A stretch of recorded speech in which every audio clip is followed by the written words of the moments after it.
大家好，我是小鹅。今天用鸡蛋来分享好吃的，学会这样做，零食都少买了。首先准备4颗鸡蛋，打入小碗中，加入10克白糖，用筷子充分搅散，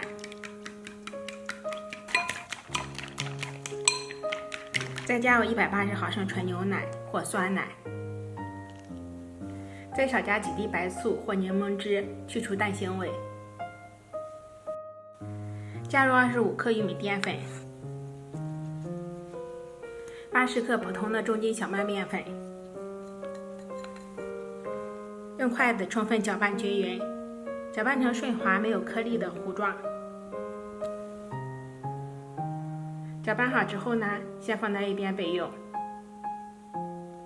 再准备30克蔓越莓或葡萄干，切成小碎丁。切好之后，先放在一边备用。再准备一个模具，模具周围和底部都刷上一层油，这样更方便脱模。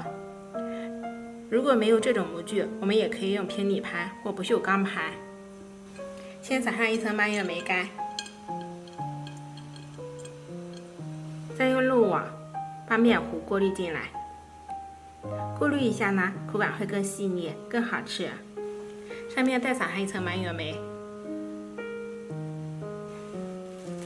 再盖上一层保鲜膜，防止水蒸气滴落。再用牙签扎上排气孔，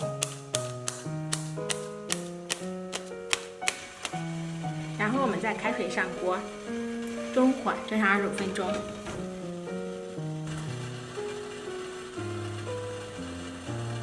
蒸熟之后，我们稍微冷却一下，去掉上面的保鲜膜。我们看一下，已经定型了。再给它拨下边缘，